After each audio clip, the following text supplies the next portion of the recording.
Hello, everyone. Welcome to the 37th California Small Farm Conference. My name is Lloyd. I'm with Community Alliance with Family Farmers. And yeah, I wanted to thank you all for being here. Today we have a really cool workshop called Strawberry Production in Hotter Climates by Lindsey, Klein. And before I let her speak, I wanted to let you know a few things. Number one, this workshop is being recorded and I'll upload it to YouTube later. So you'll be able to watch it again if you missed any details or you just want to watch it again. If you have any comments about the workshop, please use the chat function you can see at the bottom bar of your Zoom app. And if you have any questions, I would recommend using the Q&A function, which is also in the bottom bar. Though this will allow us to keep track of all the questions and not get them mixed up with the comments. Finally, if you have any questions about the conference or about CAF, you can send me an email to guido@caf.org. I'm gonna put this on the chat. And yeah, I also wanted to thank our sponsors for making this conference possible. I think that's it on my end. Lindsey, please take it away. And thank you so much. Thanks, Guido. I appreciate it. Thank you all for joining us today. I'm going to just get my screen share started.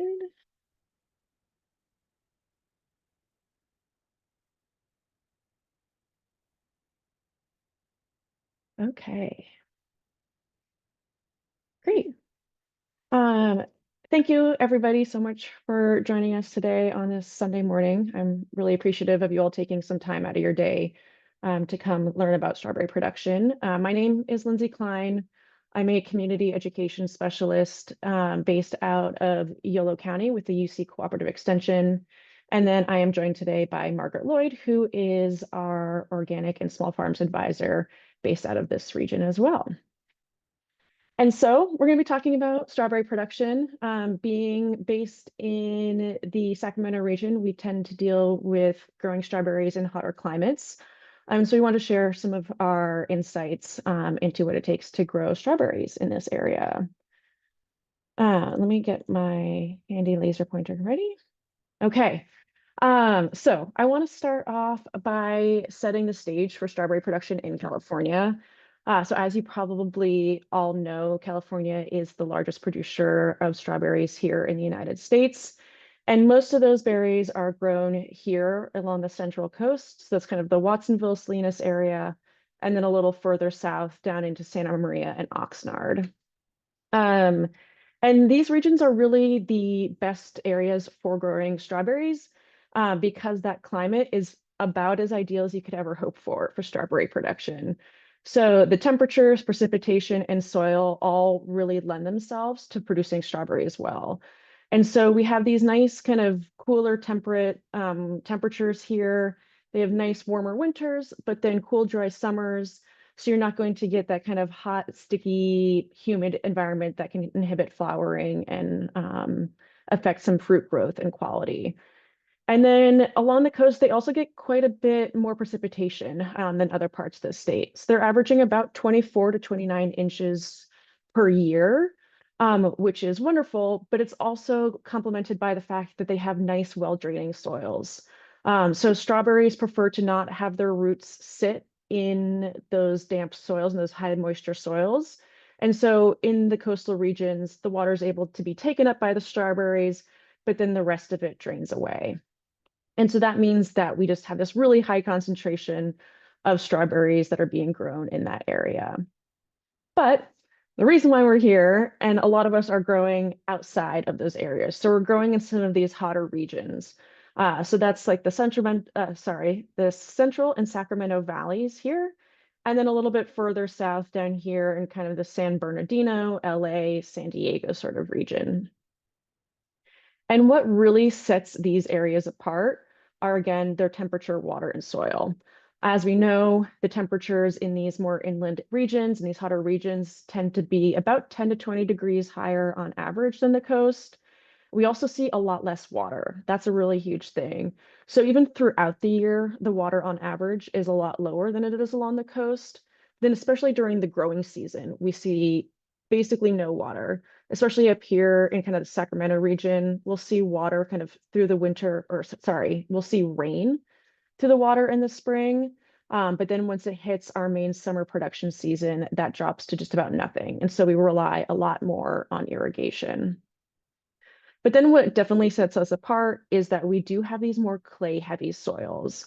So when it does rain, especially in the winter, we see a much higher rate of flooding than they do along the coast, meaning that those berries are going to be inundated by floodwaters, but they're also going to have their roots sitting in much higher moisture soil for a lot longer.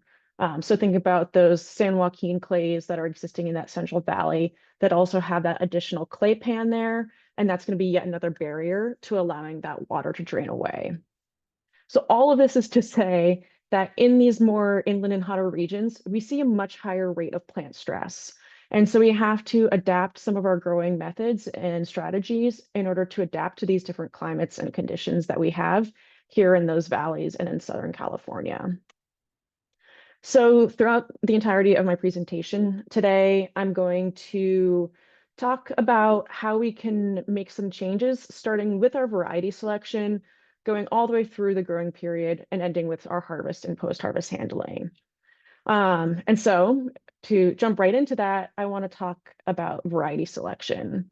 And there are multiple reasons why berry selection is so important or variety selection is so important.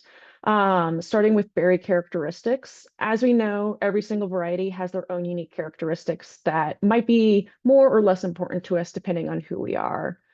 Often, if you are a direct-to-consumer seller, like a farmer with a CSA, maybe a farmer's market booth or a farm stand, often you tend to kind of be aiming for these varieties. So it's like the Sweet Anne, Chandler, Albion, and Seascape. And that's often because they are the best tasting. They have those nice high bricks or sugar contents to them. So they taste really sweet. They have that really wonderful flavor that we all love.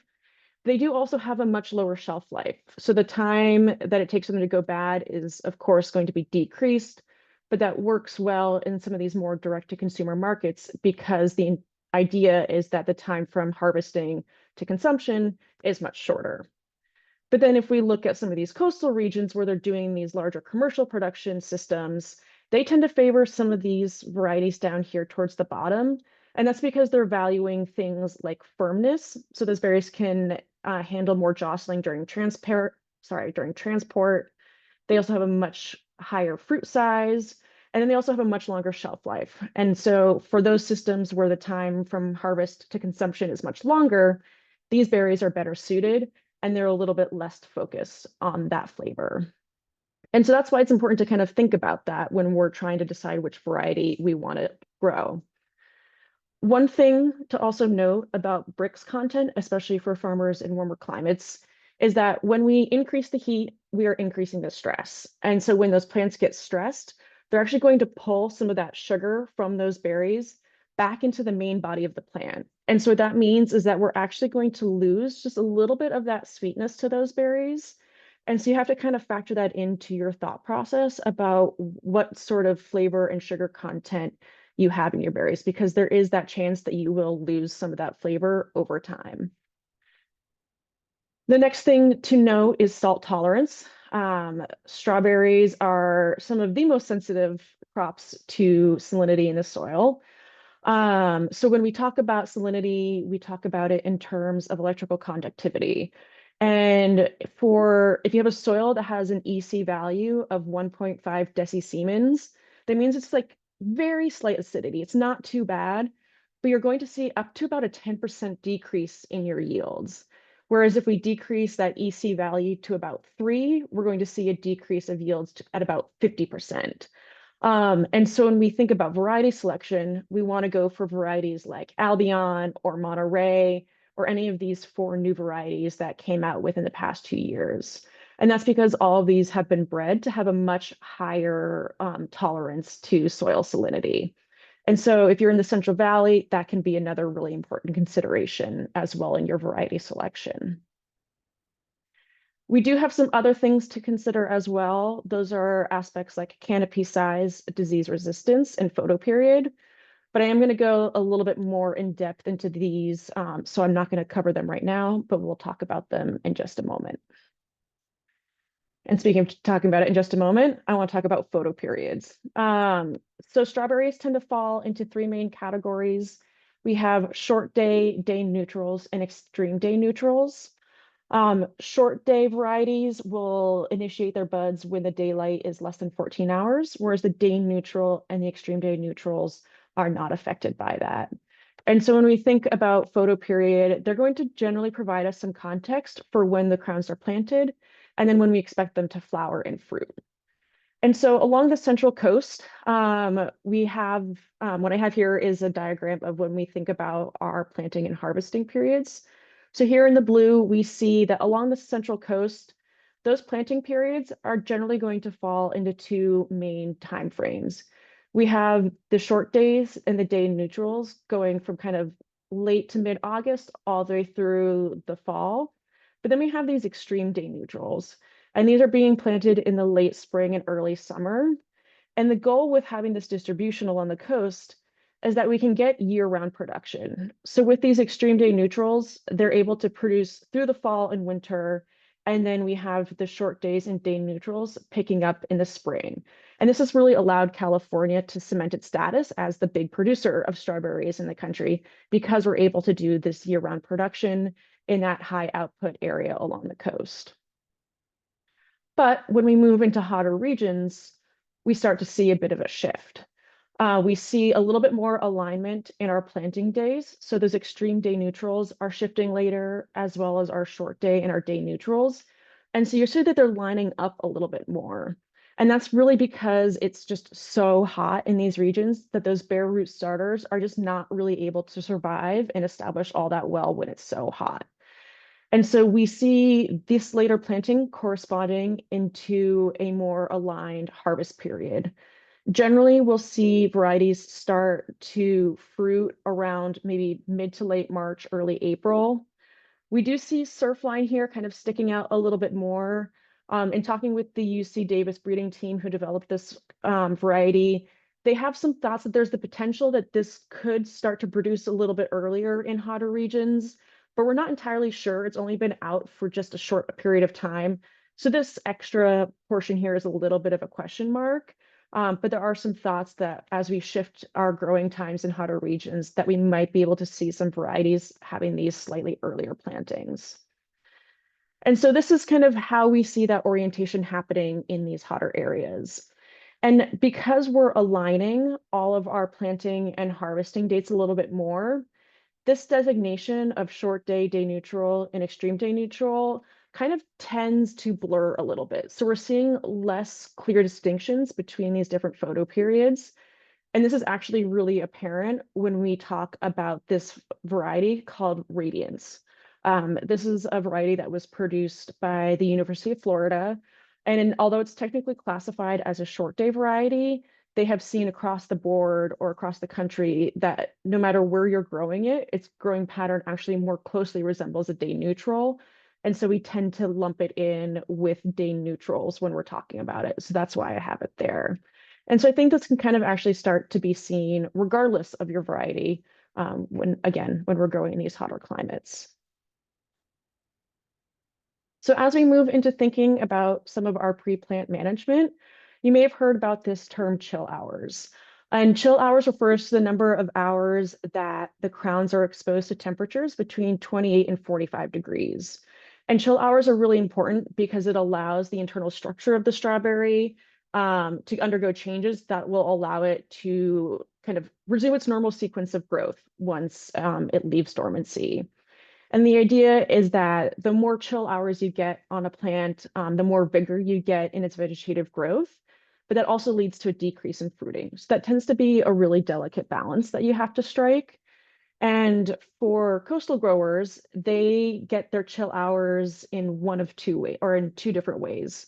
The first would be in the field, so either at the nursery or in their fields themselves, or in coolers. And typically, because along the coast, they have much more temperate climates, they're not going to be getting enough of their chill hours in the field. So they have to use supplemental chill from a cooler. And this is pretty much standard practice across the board for growers along the Central Coast. But there's a little bit of a question mark for those of us who are growing in some of these other regions, especially for folks who are in our area, in kind of the Sacramento Valley, Davis area. We actually see quite a number of hours where temperatures fall into this range. And so our crowns are actually able to get extra chill hours after transplanting into our fields. And it's a little bit of an unknown for us about how this is really going to affect growers in these areas because they have been getting their chill in coolers and at the nursery ahead of time, but now we're adding yet more to it in the field. And so it's raises a question for us as researchers and as farmers about whether or not just doing chill hours in the field in these colder areas might actually be enough. We don't need to add any more in a cooler. We can just put them right in the field and they should be good to go. So just a question that we have to think about and something that we want to investigate a little bit further. Some other things that you can do for your pre-plant management to help ensure good establishment is thinking about healthy crowns. And one of the main questions that we get from folks is whether or not that there's a relationship between crown size and yield. Um, while there's not really a clear answer, there does appear to be a strong correlation, but in research, we haven't found it to be an actually significant relationship. So it seems like there is, but we can't confirm.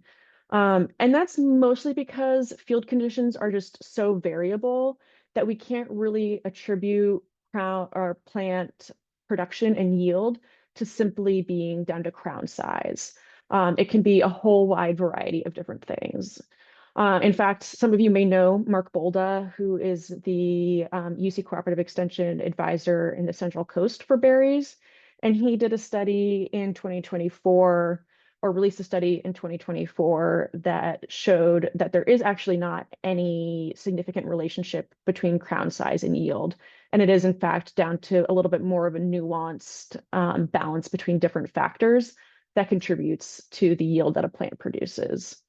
And so when we think about whether or not a crown is healthy and how well it's how well it's going to produce, we talk about things like your root quality. So you really want these nice beige or white roots. They're indicative of a good, healthy root system compared to something that has roots that are brown or black and maybe a little bit slimy. If you're having those black or brown roots, it can indicate that you might have some sort of fungus or pathogen that can be impacting your plant health. So for example, botrytis is a really common issue that we see in strawberry crowns. And so we really want to maintain good moisture and temperature of those crowns before planting to ensure that we're not getting any degradation in root quality or in crown quality. Some other things that you can do before planting include hydrating and soaking your crowns before transplanting. Up to a couple hours before you plant, you can put those crowns in some water. Some folks will put those crowns in water that also has some fungicide or fertilizer mixed in just to kind of help give them an extra boost. But it's not necessary to do that. Even just giving it some extra hydration, carrying a bucket of water and crowns with you as you plant can just help give those plants that extra little kind of leg up that they need to establish well in these hotter climates. And soaking your crowns is something that we really do recommend if you are planting in hotter areas, just because our soil does dry out much faster and there's a lot more stress that those crowns are inherently undergoing right from the start, that even just something as simple as this can definitely have an impact later on when it comes to your crown establishment. Another thing you can do is trim the roots. When strawberries go into the ground, they really like to have enough space for their roots to kind of spread out. We don't want to see any kind of that J-shaped rooting as they hit the bottom of the well in the ground. And so you can trim up to, about a third of those roots off just to kind of give them some space. Use your best judgment when thinking about this. You don't want to trim off too many of those roots and prevent them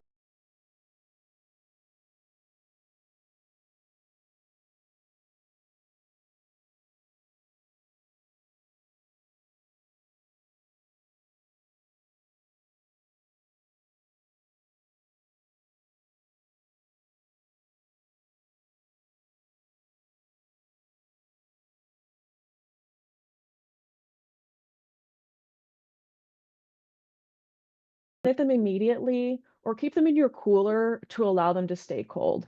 Again, if you let them warm up too much, that's where you create those nice conditions for fungus and rot and things like that to occur. So keeping those crowns cold, I think, is kind of like that number one pre-plant management strategy that you can use to be successful. And so as we think about transitioning from our pre-plant management strategies into the actual growing season, it's of course, and as it is with all crops, really important to think about our nutrient management strategies.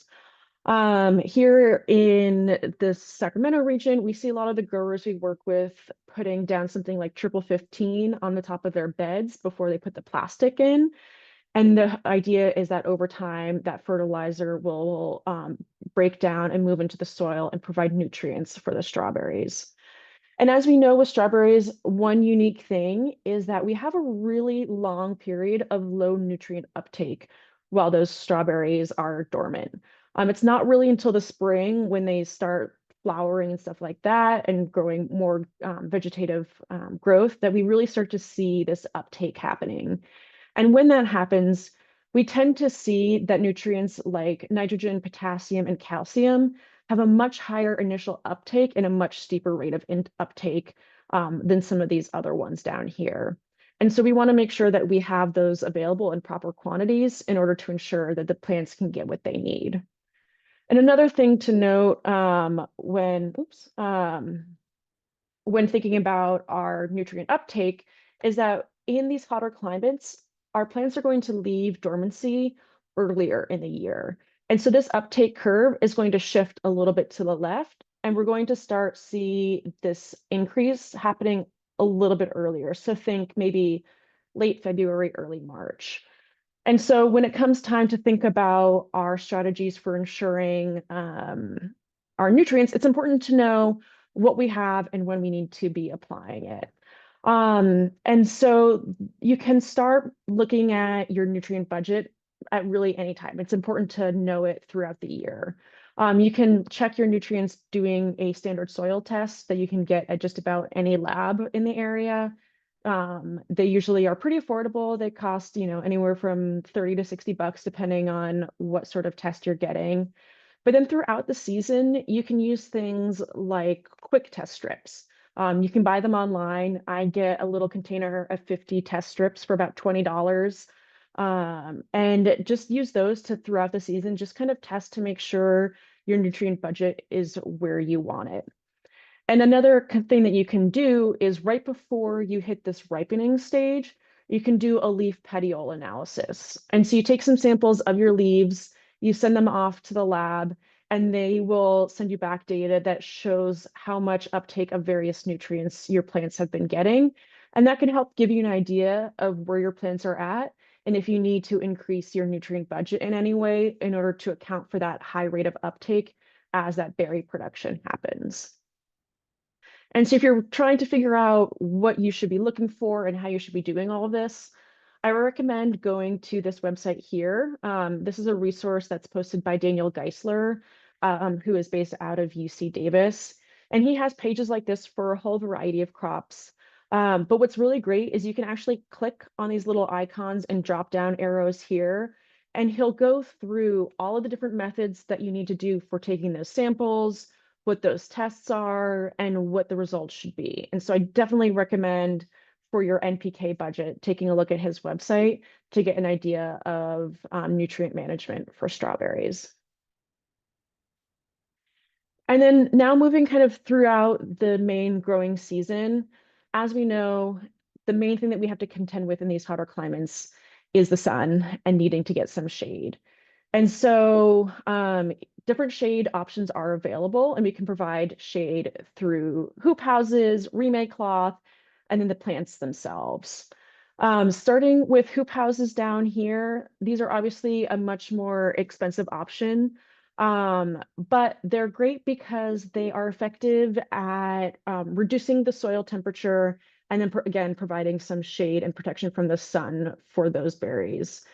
And because we are blocking out some of the sunlight here, it's actually more beneficial to be planting day neutrals under a hoop house rather than your short day varieties. And that's because those day neutrals, their growth is driven by temperature rather than sunlight.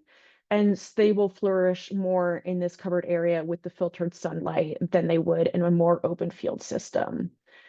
And additionally, another thing to know about hoop houses is that it will shift your harvest period up by a couple of weeks. And so we tend to see about a 3-week shift forward in our harvest periods when we're using hoop houses. And this can actually be really great if you are trying to capitalize on this early season market. You know, when we're coming out of our kind of winter hibernation and well, we've had a lot of delicious winter soups and stews and brassicas and things like that. Once it starts getting warm and sunny, we're kind of ready to go for those great summer fruits. And so by shifting this harvest period up a couple of weeks, we can capitalize on that excitement and then also extend our overall growing season as well.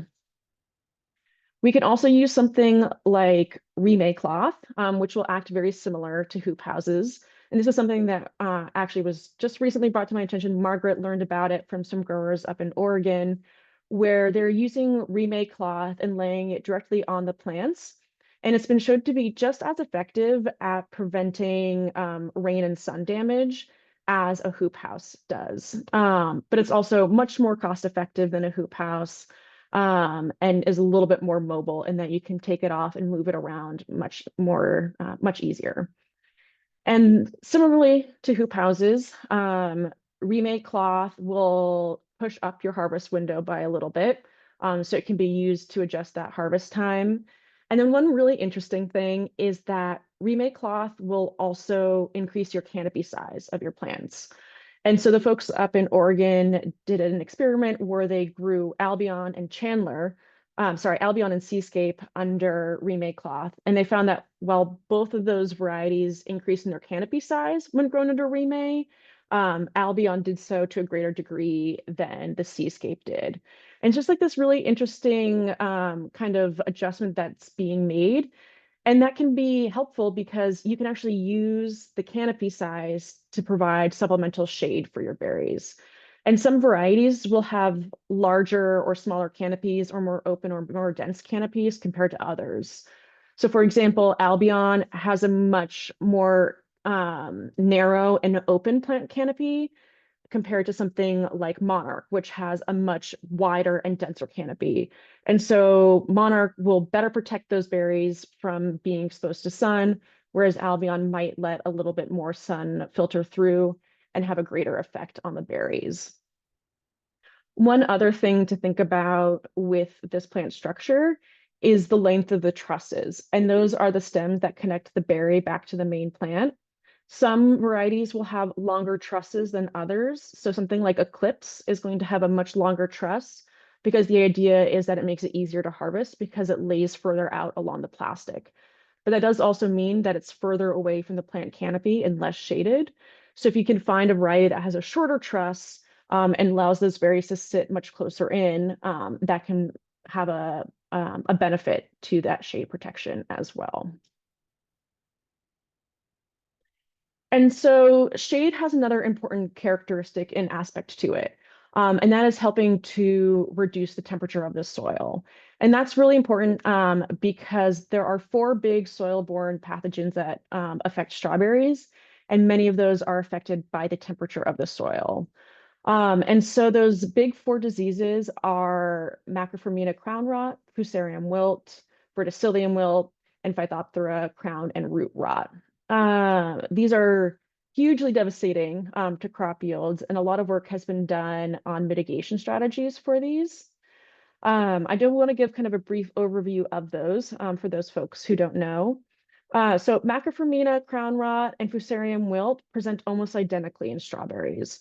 So you'll see these young leaves up here remaining green, but the older leaves down here along the edges will start to wilt and turn brown before the plant eventually dies. And then if you take that plant and you cut open the vascular tissue of this stem, kind of like what you see here in the Phytophthora, you will see this characteristic discoloration. So it'll be kind of dark brown or orange, regardless of whether or not it's Macrophormina or Fusarium. Macrophormina is especially, Macrophormina likes to target plants that are really stressed. It thrives in those environments where the crowns are stressed, and is really good at attacking those plants. And so again, if the temperature and the weather are too extreme, so you have extreme heat, you have a lot of moisture in the soil, things like that, Macroformina will really capitalize on those conditions and infect those plants.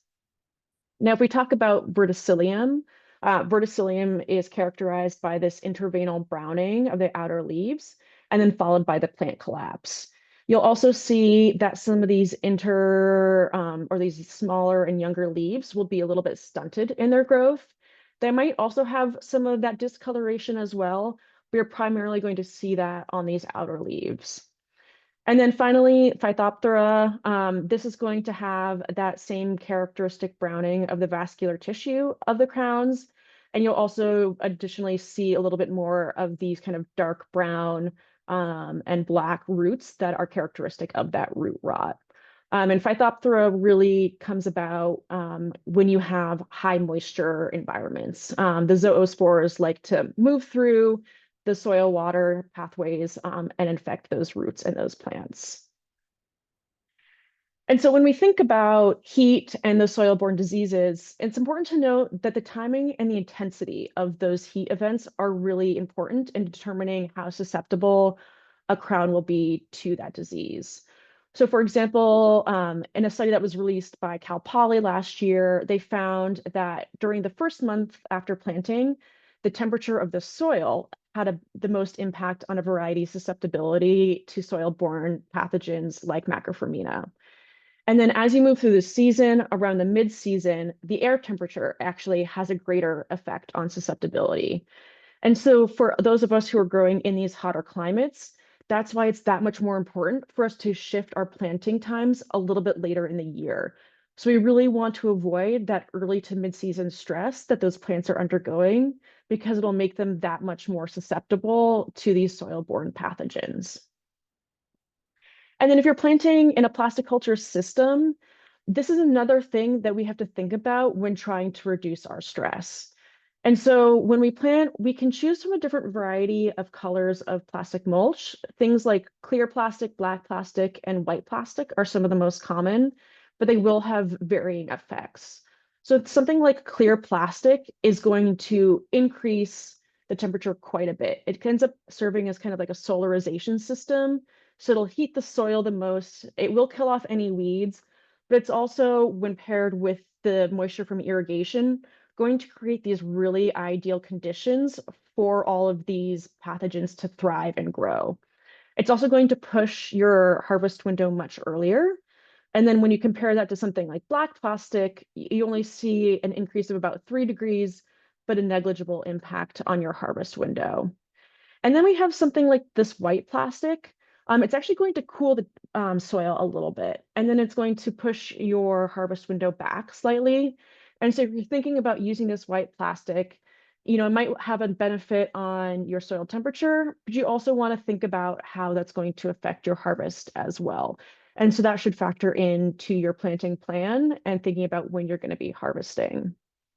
And so all in all, we have a whole variety of things that will affect the way that our crowns and our plants will react to stress and how they will have to deal with these soil-borne pathogens.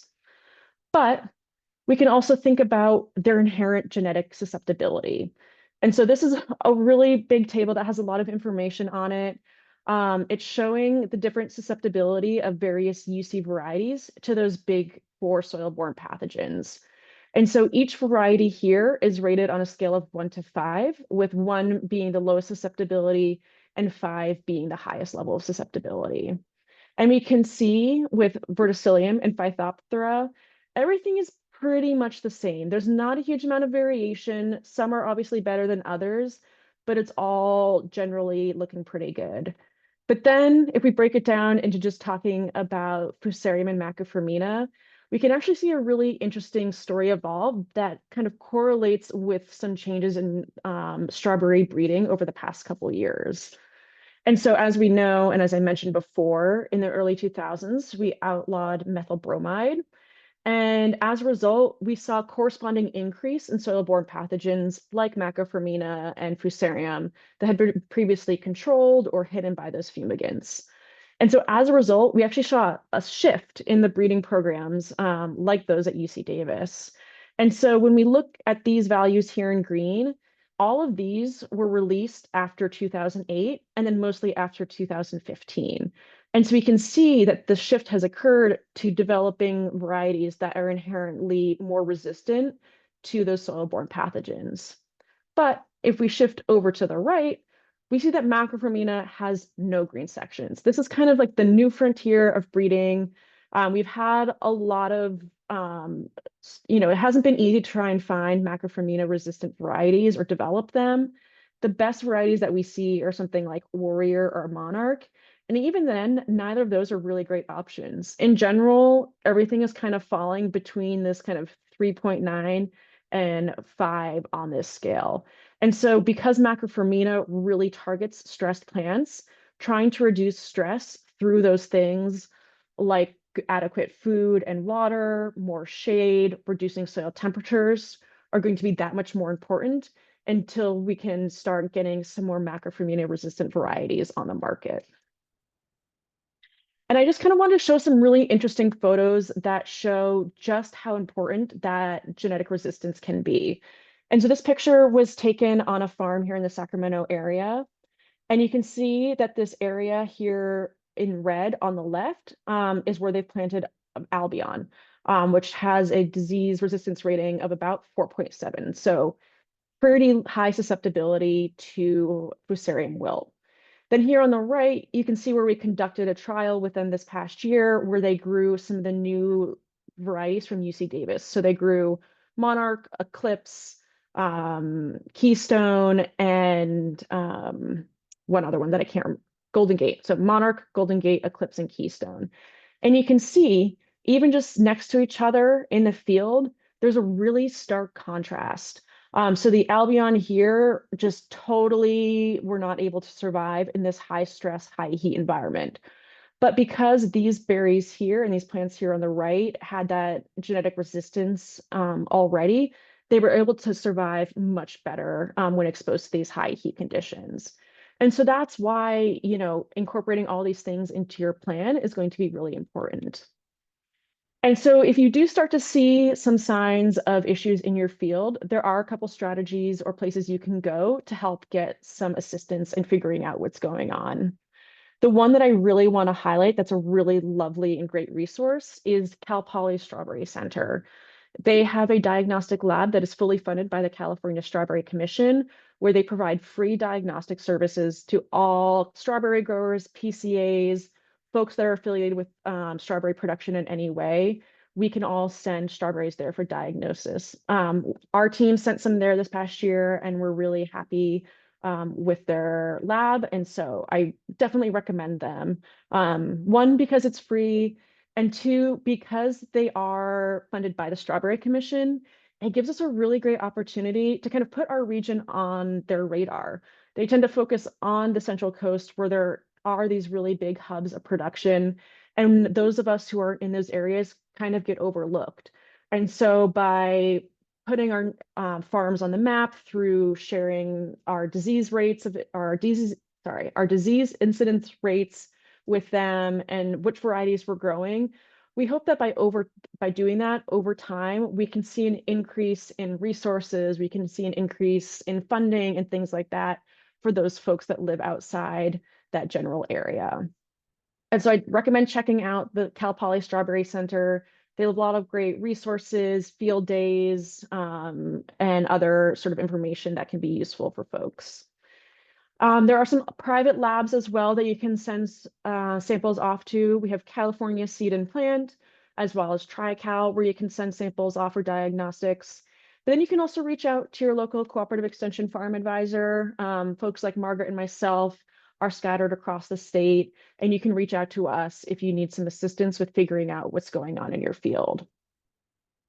And so I did want to kind of talk about some strategies for getting the best overview of what is going on in your field if you're in this situation.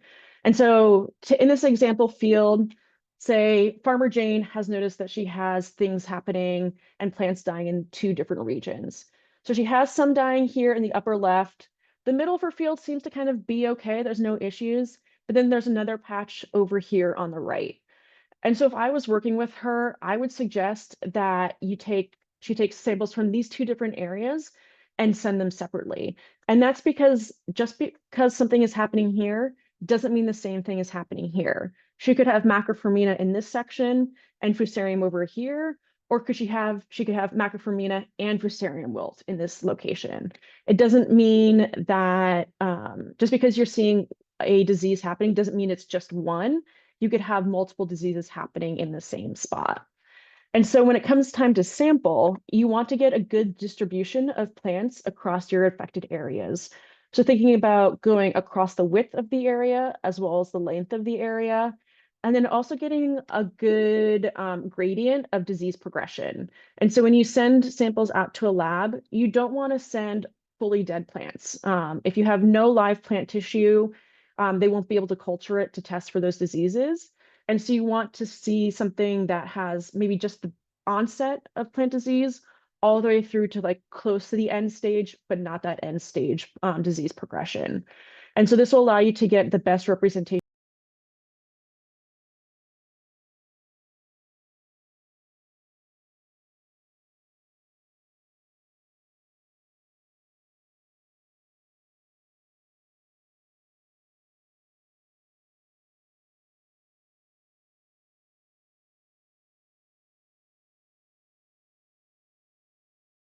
that you're picking the variety that has the best chance of surviving based on what's going on in your field. And so proper sampling techniques as well as sending it out to a lab will be really important in doing so. And so as we near the end of our season, we're doing a lot of harvesting. It's really, really important to think about your post-harvest handling. And if there's one thing to know, it's that you want to get those strawberries chilled as soon as possible. When we're out in the fields, it's really hot. You don't want to leave berries in buckets sitting in the field. Instead, you want to have them moved quickly into a cooler so they can start getting chilled. Thankfully, strawberries are actually not chill sensitive. And so the exact temperature or low temperature doesn't matter. You just want to make sure that they stay cold. And we can see here in this figure here on the left, the effect that chilling can have on berry quality. And here on this first level, we have berries that were stored at 41 degrees for 72 hours after harvest, and they only had 1.8% decay. When we compare that to something where the berries were stored at 68 degrees, we see a decay of almost 70%. But if we look here in the middle, when the berries were kept at 41 degrees for just the initial 12 hours before being moved to 68 degrees, it actually cuts that decay in half. So it really kind of hammers home the idea that a quick chill immediately after harvest is going to be the most important thing. And we can see that even more clearly in this graph here on the right, which breaks down that 12 hours into just individual increments going up to 8 hours. And so for the first hour after harvest where you're not chilling, you're not going to see too much degradation of your berries, but as soon as you kind of hit that first hour and go later and later, that degradation starts to increase quite a bit. So your percent of marketable berries is going to decrease drastically. So get your berries into a cooler as soon as you can. And you want to have that cooler at an optimum humidity of about 90 to 95%. The strawberries themselves are really sensitive to drying out and a lack of moisture. So you want to make sure that your cooler has an optimum temperature, but also that whatever you're storing them in can help trap some of that humidity in there as well. So containers like clamshells are really good at trapping humidity, especially when compared to those green baskets. And so if you are using green baskets, you can do something as simple as putting some cardboard over them, maybe wrap them in some plastic, or just put some other sort of covering over them that can, at least for a little bit, trap some of that moisture in those containers to help ensure that the decay of the strawberries is lessened as much as possible. And so when we think about our coolers, they can be expensive. Coolers are big things, but there's some really great resources out there if you need a much more affordable option. And one of those is the CoolBot. This is a really great device that is paired with your standard AC unit. And what it does is it overrides the temperature controls on those AC units and allows it to cool down to about the mid 30s. And so it can be used to retrofit an existing space to allow for a cooler to be put in there.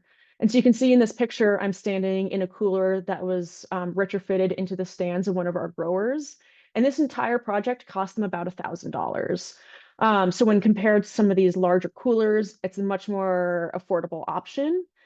And if you're trying to figure out which cooler is going to be best for you, I actually really recommend going onto the CoolBot website because they have great resources for thinking about building your own cooler, retrofitting some existing spaces, or if you just want to buy their big, their proprietary cooler as well. So you can have a whole different variety of options, but the CoolBot is a really great one. It can range from $300 to $400 depending on which one you get. The CoolBot Pro has Wi-Fi and Bluetooth capabilities and stuff like that, so you can control it from your phone. But they also have one that does not have those capabilities that you can just control in person. And so finally, before we wrap up, I just wanted to share some different resources that are out there for folks. We have a couple of manuals that have been put out by UCANR over the years. The Strawberry Production Manual is available for free online. If you just search UCANR Strawberry Production Manual, you can find the PDF version of this. And we also have some of these other production manuals that have been put out. All three of these are generally designed for coastal growers, but you can adjust some of what they say in there to be more effective for our hotter and inland climates. But there's also a lot of really great information in there that is applicable across the board, regardless of where you're living and growing. And so I definitely recommend checking these out. I mentioned Mark Bolda earlier. You can check out his Strawberries and Caneberries blog. He posts a lot of great resources and insight from his vast amount of knowledge, as well as the knowledge of many of the growers in his area, and shares some important information about what he's seeing and some various trends in strawberry production.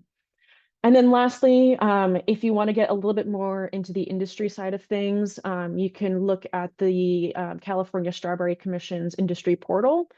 This tends a little bit more towards some of like that market data, the bigger variety trends, things like that.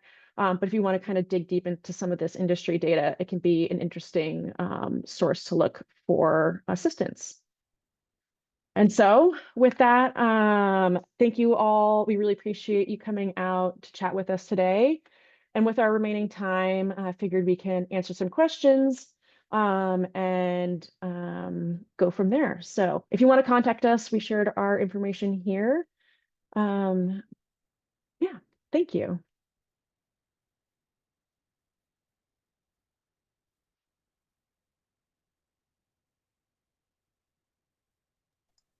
Feel free to add things into the chat, stuff like that. We're here to help, but it looks like Margaret's been answering some questions as we went.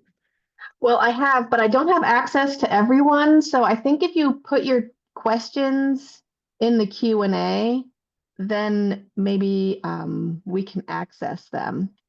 So there was a question about how cold should I keep my cooler for the crowns? And there's some flexibility from 28 to 45 degrees, but slightly cooler is better, like the 32 to 40 range is going to be more ideal, but you have a pretty big range you can work with. Another question was about whether remay raises the air temperature underneath. And yes, it will slightly increase the temperature underneath, but possibly more important will be the protection from the rain.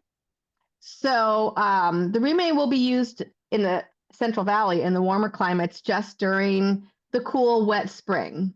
So it's not intended to be left on in the summer. And for folks who have high tunnels, they'll even throw over a shade net once it starts to warm up.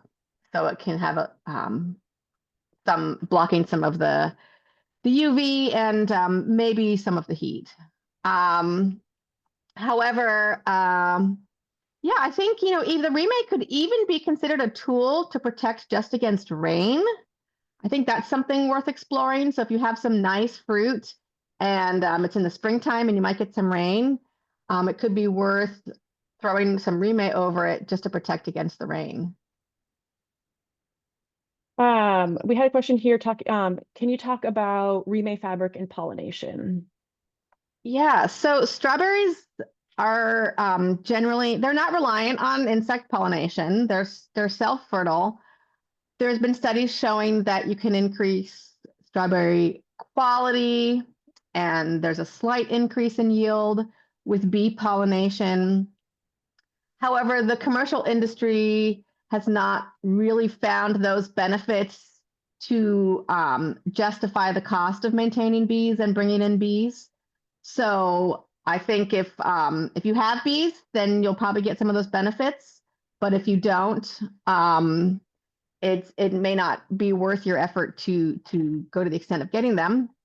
And so with that in mind, yes, the remay will block some of your insect pollinators, but the strawberry should still do fine with the remay on. That said, you do have to be checking under that remay because it can impact your weeds differently. So you still need to keep up with weed management, and you still need to keep up with pests in case pests get under there. So the remay will likely be coming off at various times. So the pollinators can still get in there and do some of their work. We had another question. We're trying a small area for strawberries for the first time this year. We made beds using a layer of alfalfa topped with straw. We created bowls in the straw to fill with compost, then plant directly into the compost. Have you heard of this method before? I personally have not. I don't know if Margaret, you have. I have not. However, I have had experience planting into high amounts of compost and killed a lot of strawberry plants. So I would be careful. Planting directly into compost can be, it's very different than planting into soil for a few reasons. Depending on what type of compost you have, the amount of salts that can be in the compost can be really high. So if it's a manure-based compost or spent mushroom compost, those are high in salts and they will likely damage the strawberries, even to the point of killing them. So I'd be careful about that. And then planting into compost, again, this depends on how much you have. I saw significant mortality when I applied 30 tons of compost to an acre. So, and that was spread out, not like in a bowl the way you're describing it. And I got major death in my strawberries. So I'd be careful. And then straw's just a little bit mixed and it's going to be site dependent because sometimes the critters that like to feed on the strawberry fruits can hide in the mulch. So you'll want to be vigilant about checking on your strawberry quality as those fruits start to ripen.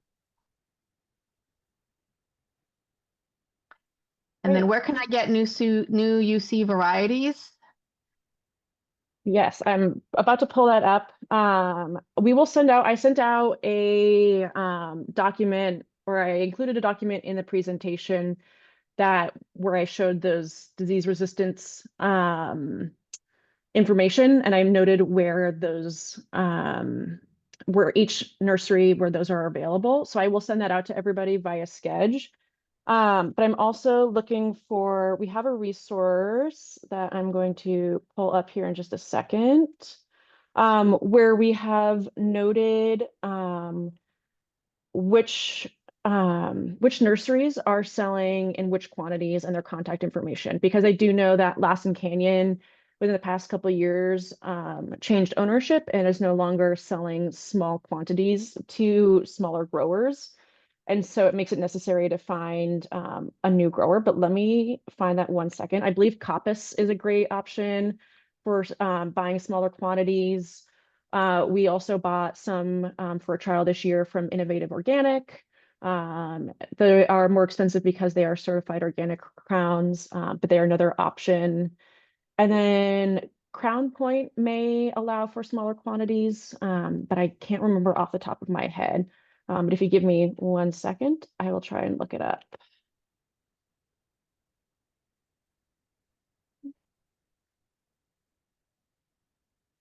Um,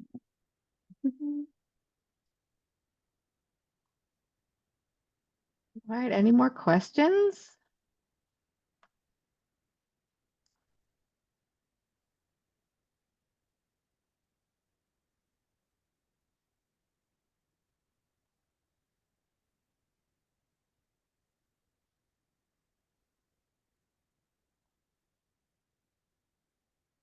What's your favorite variety? Well, I mean, Chandler and Albion are still delicious berries and beautiful berries. Sweet Anne is loved by many as well. And Seaside is also, or Seascape is also delicious. So, yeah. Okay, what okay. does the quick strips that Lindsey mentioned measure for? Just NPK. Yeah, so the quick strip, the quick tests, they're mostly talked about for nitrogen because nitrogen changes so much over a season, and it can have such an impact on your crop if it falls short before or during the big growth periods. And so nitrogen quick tests are kind of seen as that quick tool to be able to, and cheap, to do multiple times through a season. They also have them for phosphorus and potassium and pH, but those nutrients don't change a lot in a season or even over a few years. And so a standard soil test or a soil analysis will give you that information. And so although they're available, they're just not talked about as much because it's not a nutrient you need to manage and monitor on such a short, regular time frame. What's the smallest area of land in strawberry production that you have seen continue to be profitable? Oh, that's a tough question. I assume that when you say small like that, you're talking about doing some direct marketing. And so that's going to be a different model than if you're maybe going to sell it to a grocery store or something like that, or even to the farmer's market. So most of the really small folks that I see, if they're just growing strawberries, they're doing them at farm stands and maybe one local market. It's a really short season, so I think that's the biggest challenge. And maybe that fits in with other jobs that you have or other crops that you're growing. The beauty of strawberries is that you get this bright, beautiful red fruit at a time when everybody's been eating kale all winter. So they have a special place in a sort of diversified farm in that regard. But it's hard to say what the smallest is to be profitable. Because they're usually fitting into more diverse schemes. And if you're just growing strawberries, I'm not quite sure what that scale is. I think it's tough to make $1 off of only growing strawberries in a warm climate where your season is really short. I think you really need to be having a long production season like the coastal growers if you're going to rely entirely on strawberries for income. I had another thought. What was it? I forgot. Do you think hydroponics is a good way? I've never tried hydroponic. I don't know much about it. Because we have such great conditions in California, there's not a ton of work on it. There was a whole effort to do these raised bed trough systems, which are kind of like hydroponic. And those fell out of favor because we have such great soil to grow strawberries.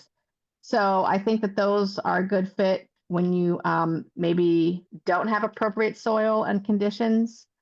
But you can look up the raised bed trough system, which they also do a shorthand called RABBET, R-A-B-E-T. And you can find tons of research from California and from England. That's where it was kind of innovated. And see what they have there. Oh, about the small scale rotation. If you're gonna grow strawberries organically, they tend to need like a 4-year rotation.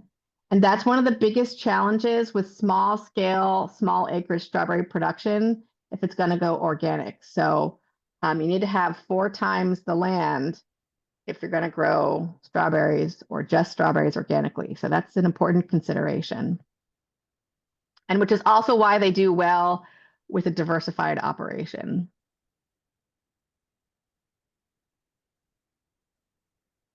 Yeah, they can be farmed without pesticides. I'm sorry, I'm looking at the chat question. Certainly, organic strawberries are great. As I mentioned, I think the biggest issue is rotation. So, but otherwise, one of the most standard practices to manage spider mites is using predatory mites, and that's for both conventional and organic growers. And then the soil-borne diseases are one of the biggest issues, and so we largely use genetics, finding varietal resistance, and then doing crop rotation to manage those.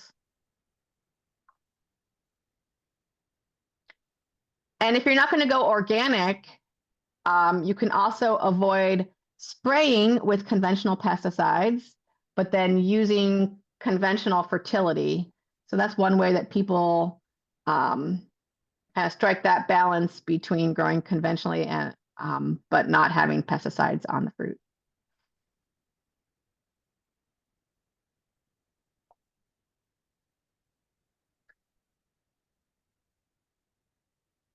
Well, we're at time. Did we answer all the questions, Lindsey?